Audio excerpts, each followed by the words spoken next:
दोस्तों mutual fund सही नहीं है। अगर आप इसके बारे में नहीं जानते हैं तो म्यूचुअल फंड में अगर आप इन्वेस्ट करना चाह रहे हैं तो ये वीडियो आपके लिए बहुत इंफॉर्मेटिव है। बिना स्किप किए इस वीडियो को लास्ट तक आप देखिए। म्यूचुअल फंड में एक या दो स्कीम नहीं है, इसमें 2000 प्लस स्कीम्स है जिसको एसेट मैनेजमेंट कंपनी हैंडल करती है। एसेट मैनेजमेंट कंपनी में एक्सपीरियंस्ड आदमी रहते हैं जो कि आपके फंड को मैनेज करते हैं। तो आइए दोस्तों, स्वागत है आपका एडवाइजर्स कोच में। मैं वैभव आज आपको बताने वाला हूँ म्यूचुअल फंड के बारे में। म्यूचुअल फंड बहुत टाइप के होते हैं, लार्ज कैप हो गया, स्मॉल कैप हो गया, मिड कैप हो गया। तो म्यूचुअल फंड में इन्वेस्टमेंट कब करना चाहिए, कैसे करना चाहिए, वो आज हम जानेंगे। म्यूचुअल फंड में आपके पास बहुत सारे स्कीम्स हैं, मगर आज के समय में लिमिटेड मनी, लिमिटेड टाइम और लिमिटेड नॉलेज होने के कारण कई बार ऐसा होता है जो पैसा आप लगाए हैं वो कभी कभी जीरो भी हो जाता है।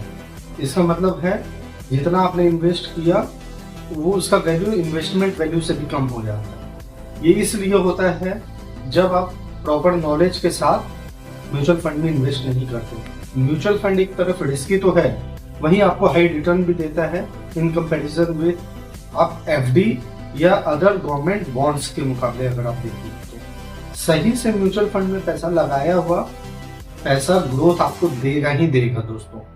तो इसलिए आज हम जानते हैं म्यूचुअल फंड में लार्ज कैप क्या हो गया, मिड कैप क्या हो गया और स्मॉल कैप क्या हो गया। लार्ज कैप आप कोई से भी आज के दिन पूछेंगे तो लोग बोलेंगे कि जिसका एयूएम एसेट अंडर मैनेजमेंट सबसे ज्यादा हो उसमें इन्वेस्ट करो। ये बात तो दोस्तों सही है। आज के दिन अगर एसेट मैनेजमेंट कंपनी 10,000 करोड़ से ऊपर की है तो वो कंपनी तो सही है, आप उसमें पैसा लगा सकते हैं, क्योंकि वहां का जो भी इन्वेस्टमेंट होता है वो लार्ज कैप में होता है दोस्तों। और लार्ज कैप मतलब स्कीम हो गई जहां पे ऑलरेडी फंड अपना ग्रोथ दे चुका है। तो लॉन्ग टर्म में आज के दिन आप इन्वेस्ट करेंगे 10 से 15 सालों के लिए, तो वो रिटर्न जो आप खोजना चाह रहे हैं वो नहीं मिलेगा लार्ज कैप में। अच्छी है लार्ज कैप में इन्वेस्टमेंट तो अच्छा है, मगर वो रिटर्न नहीं मिलेगा जो कि रिटर्न आप आज के दिन चाह रहे हैं।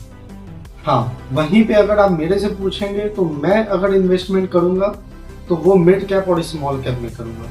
ये रिस्की होता है, मगर आज के दिन इसका इन्वेस्टमेंट आप 5 से 10 साल बाद उसको कैलकुलेट करेंगे तो दोस्तों वो बहुत ज्यादा निकलेगा, आपको रिटर्न देगा in comparison with large cap and mid cap. तो दोस्तों कम समय होने के कारण आज मल्टीपल स्टॉक्स है, मल्टीपल स्कीम्स है जहां पे आप पैसा बिना जाने लगाते हैं तो वो रिटर्न माइनस भी हो सकता है। तो दोस्तों आप इन्वेस्टमेंट करने के पहले अच्छे से स्टडी करें, खुद से जानकारी लें कि मुझे कौन से स्कीम में करना है। आप अगर सेफ साइड चाहते हैं कि हम इन्वेस्ट करें तो आप लार्ज कैप में कर सकते हैं। वहीं आप रिस्क के साथ हाई रिटर्न चाहते हैं और रिस्क लेना चाहते हैं तो स्मॉल और मिड कैप में कर सकते हैं। आने वाले समय में आपको अच्छा ग्रोथ देगा। ऐसे इंफॉर्मेटिव वीडियो के लिए ज्यादा से ज्यादा सब्सक्राइब करें, लाइक करें और आगे लोगों तक शेयर करें। धन्यवाद।